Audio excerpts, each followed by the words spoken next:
Praise the lord. ముందు నేను నా పేరు ప్రభువులోకి రాకముందు తిరుపతి అయ్యండి. ఇప్పుడైతే తిమోతి.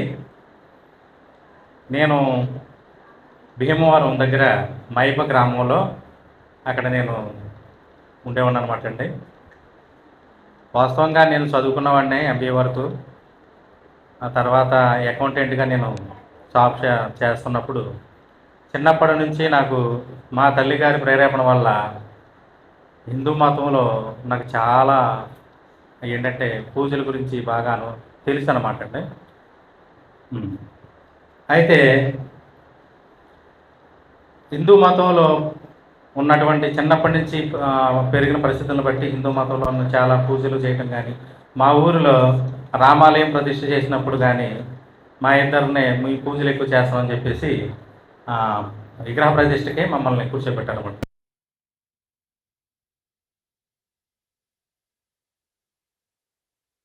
ధరించాను అప్పుడు మా గ్రామంలో అంతా కూడా సుమారుగా 100 మంది ఉండొచ్చు. వారందరూ కూడా అన్యులే, అందరూ కూడా హిందూ మతం ఆచరించేవారే. అయితే అప్పట్లో మేమందరం కూడా అందరూ హిందూ మతాన్ని ఆచరిస్తూ పూజలు అవి చేస్తూ ఉండేవారు. మా చెల్లెలు సంధ్య, మా చిన్నాన్నగారు అమ్మాయి, ఆవిడ మా భర్త పాస్టర్ గారు కృష్ణాపర్ గారు, ఆయన మా ఊరికి వాళ్ళ ఊరు నుంచి వెలివేయబడి మా ఊరికి వచ్చారనమాట.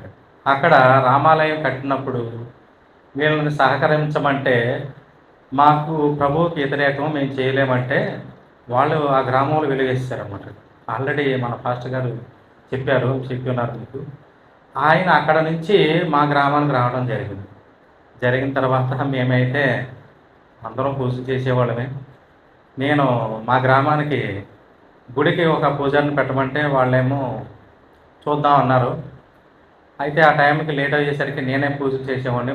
పూజారిలాగా పచ్చికట్టి కట్టుకొని కొంచెం మంత్రాలు నేర్చుకుని నేనే పూజారిలా చేసేవాడిని. అంత ఇదిగా చూసుకున్నాను.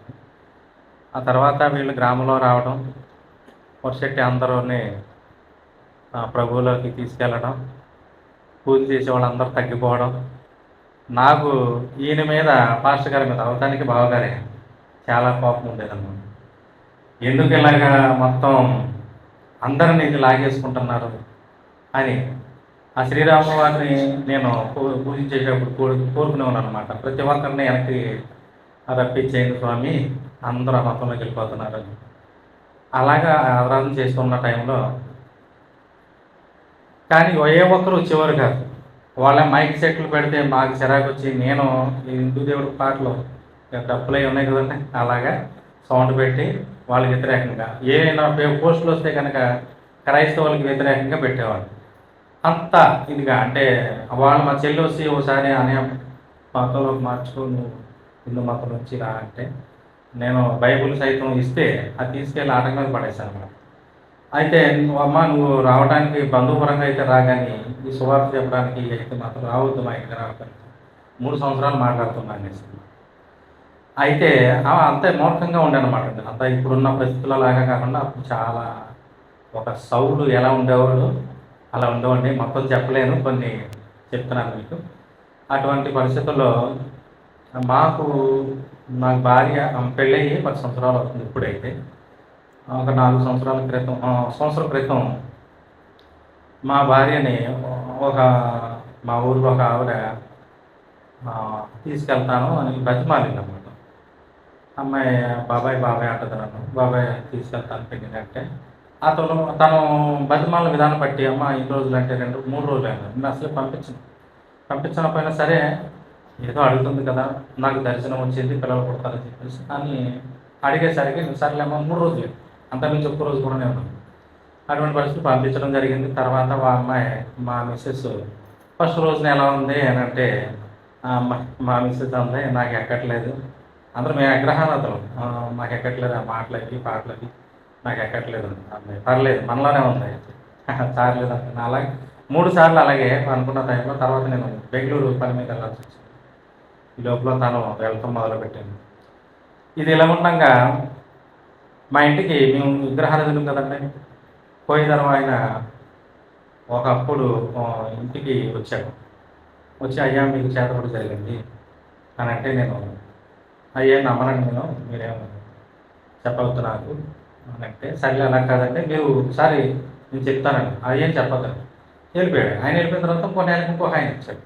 ఆయన కూడా సేమ్ అదే చెప్పాడు. అయ్యా మీరేం డబ్బులు ఇవ్వక్కర్లేదు అని చెప్పేశాను. ఆయన అంటే అలా కాదు అన్నారు. దీని ముందు మీకు వాక్యం చెప్తాను. అది ఏంటంటే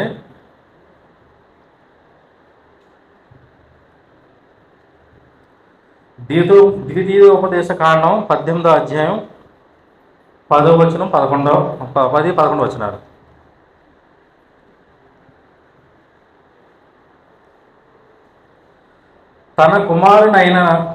తన కుమార్తెనైనను అగ్నిగుండము దాటించు అయినను శకునగానము చెప్పు సోదిగానినైనను మేఘ శకునములు గాని సర్ప శకునములు గాని చెప్పు వానినైనను చిల్లంగి వానినైనను మాంత్రికునైనను ఇంద్రజాలికునైనను కర్ణ పిశాచి నడుగు వానినైనను దయ్యముల వద్ద విచారణ చేయును వానినైనను మీ మధ్య ఉండనీయకుడి. ఓకేనండి. ఇది నేను చదువుతున్న టైంలో వాక్యం వచ్చింది. అయితే నేను చేసిన తప్పు ఏంటంటే వాళ్ళని ఇంటికి ఆహ్వానించి లేదా చెప్తారంటే కూర్చున్నారు, ఇంట్లో కూర్చున్నారు. చెప్తే నేను ఒక విషయం చేస్తాను, మీరు నిరూపిస్తాను. ఒక పెద్ద తాడు తీసుకురాబడి తీసుకొచ్చాను నా భారంతో. ఆ తాడిని 3 ముక్కల కింద ఏమన్నారు, 3 ముక్కలు కోసాను. ఆ 3 ముక్కలు కాస్తే 2 చొప్పున చేస్తే 6 ముక్కలు అయింది అనమాట. నేను స్పీడ్గా చెప్పేస్తాను. అయితే 6 ముక్కల్ని ఒక బాక్స్లో పెట్టమన్నారు. ఆ బాక్స్లో పెట్టి చెయ్యి పెట్టారు, నా చెయ్యి. నేను అలాగే ఉంచాను, చూశాను. కప్పుకునే ఏమైనా మారుస్తానని చూశాను. ఎందుకంటే మీరు ఏమవ్వాలనుకుంటున్నారు, ఏం జరిగితే మీరు నమ్ముతారని. ఇవన్నీ కలిపి ఒక తాడు అయిపోతుందని అయిపోతే నమ్ముతాను. కోసిన నేనే కోసాను, నా చేతితో నేను కోసాను. అదుకుంటే కదా తాడు అదుకుంటే. నేను ఎప్పుడు చూడలేదు, ఎప్పుడు వినలేదు కూడా. అలా కాదయ్యా, మీకు ఇంట్లో 3 ఆత్మలు ఉన్నాయి. 3 ఆత్మలకి భిన్నంగా 3 తాళ్ళు అవుతాయి చూడమన్నాడు. చూస్తే ప్రత్యక్షం చూస్తే 3 తాళ్ళు అయిపోయాయి. ఆ 3 తాళ్ళు కూడా మెదులుతున్నాయి. వెంటనే ఏం చేశారంటే అటు సాగదీసి అతను కోసం నేను కోసం సాగదీసి మిలేసి ముడివేసి ఒక పొట్టు నమ్ముతారయ్యా. ఒక తాళ్ళు నేను పోసినప్పుడు కొత్తలు కూడా చూస్తున్నాను. అటువంటిది ఒక తాడుని 6 ముక్కలు చేస్తే 3 ముక్కలు అయిపోయాయి. నేను ఏదో కొంచెం డౌట్ పడతాను. సరే ఏదో చెప్తాను ఏంటంటే అయ్యా మీకైతే చేతపడి జరిగింది, మీరు చేయించుకున్నాను. సరే దీని పరిష్కారం ఏంటన్నా, అయితే నేను పూజ చేస్తాను 40,000 ఖర్చు. ఆ స్పాట్లో అప్పుడు 40,000 అప్పటికప్పుడు పట్టుకొచ్చి ఇస్తే పూజ చేశారు. అందుకే మాకంటే కొంచెం నాకు మైగ్రేన్ తలపోతుంది, అందుకని మీకు తలపోటు వస్తుందంటే కొంచెం నమ్మాలనిపించింది. సర్లే అని ఇచ్చాను, డబ్బులు ఇచ్చాను, చేశాడు. కొంచెం బాగుంది బాగానే ఉందని చెప్పేసి ఇంత ఉంటాయి. ఈ లోపల మా నాన్నగారు చెరువు ఉంది, మాకు చేపల చెరువు పోయే చెరువు. అయితే చెరువు దగ్గర మా నాన్నగారు ఉంటే మా నాన్నగారికి ఒంట్లో పోలేదు. అయితే మా నాన్నగారికి ఒంట్లో బాగోసరికి నేనేం చేశానంటే చెరువు దగ్గరికి వెళ్ళేసరికి అక్కడ మా నాన్నకి బాగోలేదురా, నాకు హాస్పిటల్కి తీసుకెళ్తాను. ఆ హాస్పిటల్కి వద్దు, చేయడానికి వద్దు అని అంటే ఇక ఈ గురుగారికి ఫోన్ చేశాను. ఫోన్ చేస్తే ఆయన అన్నాడు, అలా కాదండి మీకు మీకు చేయాల్సింది అతనికి చేశాడు, నేను చేస్తాను అంటే. అలా కాదంటే మా నాన్నగారు వేరే చోట చూపించుకున్నాను. ఆయన అయితే బాగా నమ్మకం అనమాట. సర్లే ఆయన దగ్గరనే చూపించుకున్నారు. తగ్గిన తర్వాత నాకు స్టార్ట్ అయింది. నాకు స్టార్ట్ అయితే ఏంటంటే మళ్ళీ 40,000 ఖర్చు పెట్టాను. అసలు ఒక్క రూపాయి అదే ఒక తగ్గుతుంది అనుకున్నాను, తగ్గలేదు. ఏంటంటే అది అయ్యాను, అతను చాలా బలవంతుడు, నేను చేయలేకపోతున్నాను అంటే. మరి ఏంటి పరిస్థితి అన్న, నా వల్ల అయితే అవ్వదు, నేను మీకు బాగా చేద్దామంటే అతను నాకు బాగా చేస్తాను, చాలా బలవంతుడు మాంత్రికుడు అని అంటే. నేను సర్లేదు, దీని పరిష్కారం ఏంటి, నేను అటు 40,000 లాస్ అయిపోయాను, మీరేం నా వల్ల అంటారు ఏంటంటే. ఓకే, ఎవరో మునీశ్వరుడు అంటే ఇక్కడ అడవుల్లో ఉన్నాడు, అది మీకు నెంబర్ ఇస్తారంటే సర్లే నెంబర్ తీసుకొని 42 సార్లు చేస్తే చేయగా ఫోన్ ఎత్తాడు. ఎత్తిన తర్వాత ఏంటని పరిస్థితి అడిగాడు. అడిగితే నేను చెప్పకముందే నా పేరు చెప్పగానే నీకేదో ఇబ్బందుల్లో ఉన్నావు, సాయంత్రం చేయన్నాడు. సాయంత్రం చేశాను. నా పేరు మీద వెలిగిస్తే 3 సార్లు వెలిగిస్తే 3 సార్లు కాలిపోయింది. అయ్యా నువ్వు ఇదే జరిగి లాస్ట్ సెప్టెంబర్ నెల అన్నమాట. ఇది ఇదే నెల ఆగస్టే కదా, ఆగస్టు సెప్టెంబర్, ఇది సంవత్సరం అవుతుంది. ఇప్పుడు నేను ఇంకా మాట్లాడనమాట ఈ రోజుల్లో, కానీ ఇదే రోజున నేను ఈ పండుగ కూడా చేసుకున్నాను. వినాయక చవితి చేసుకున్నాను. అంటే నేను ఇవి జరుగుతున్నాయి పక్కన, ఇలా జరుగుతున్నాయి, చేయించుకున్నాను అన్నారు. ఎంత అవుతుందంటే అది నీకు చేర్పాటు జరిగింది. డిసెంబర్ నాటికి అతను ఏదో మేకులు పెట్టి ఒక బొమ్మకి పాతి పెట్టేశాడు. చాలా ప్రమాదం, ఇంకెవరో చేయలేరు, ఎవరన్నా చేయించుకుంటే చేయించేసాను. మీరు అలా కాదండి, మీరే చేయాలని. సరే చేస్తాను, కానీ ఒక టైం ఉంది, కానీ డబ్బులు ఖర్చు అవుతాయి. ఎంత అవుతుందంటే 86,000 అవుతుంది. ఎలాగా 86,000 ఇప్పటికప్పుడు చూడాలంటే ఎలాగని చెప్పేసి ఒక పక్కనేమో టెన్షన్. అంటే మనం ఇప్పుడు వాక్యం చదివాం కదా, ఎవరిని ఆహ్వానించకూడదు, కానీ ఆహ్వానించి నేను తెచ్చుకున్న ఇబ్బందులు మీకు చెప్తాను. అయితే వచ్చాడు, మాట్లాడాడు. నాకేమో టెన్షన్ స్టార్ట్ అయింది. ఎవరైనా డిసెంబర్ నాటికి ఇంకా 2 నెలలు నిన్ను చంపేస్తాడంటే నేను భయం ఉంటుంది. మా నాన్నకి చెప్దామంటే మా నాన్న ఒంట్లో బాగుంటలేదు. ఎవరు చెప్పారంటే వీళ్ళ నాన్నగారు, మా చిన్న నాన్నగారు వచ్చి ఏంటబ్బాయి ఒక ఒంట్లో బాగుంటలేదు అంటే ఏంటారంటే, సరే అని నేను వెళ్ళాను. నా బాబాయ్ ఈ విషయం అంతా చెప్పాను, నాకు ఏం చేయాలో తెలియట్లేదంటే ఒకసారి ప్రార్థన చేయించుకో, ప్రార్థన 7 వారాలు మీకు ఇంటికి వచ్చి చేస్తాను, నీకు నీకు ఇష్టం ఉండదు, కానీ నీ తర్వాత నచ్చితే చేయలేకపోలేదు అని చెప్పేసి అన్నాడు. సర్లే 7 వారాలు అవుతున్నారు, ఆళ్ళవంతా వాళ్ళ నాకు వేరే దారి లేదు. అంటే ఇక్కడ డబ్బులు పూర్వకంగా లాస్ అయ్యింది. అవి పక్కన చెరువు పోయింది, చెరువులో 20 లక్షల లాస్ అయింది.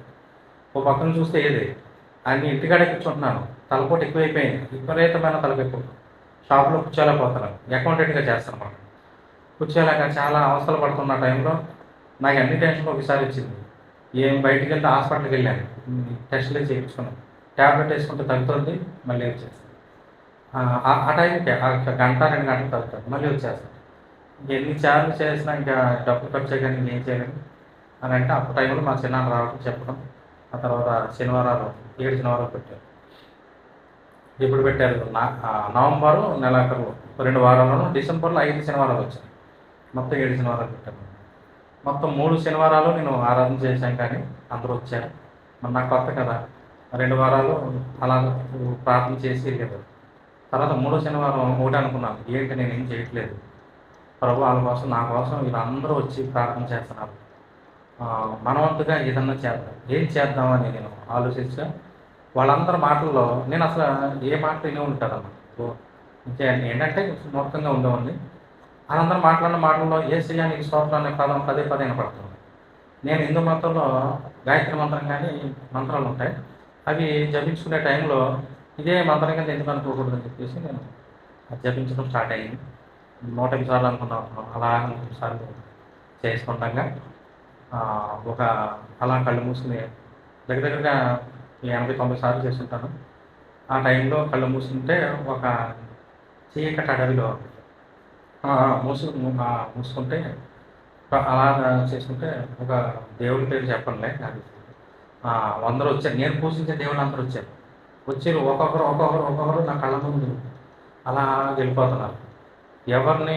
ఎవరు కూడా నన్ను వస్తున్నాను ఎక్కువసేపు ఉంటుంది, వెళ్ళిపోతున్నాను.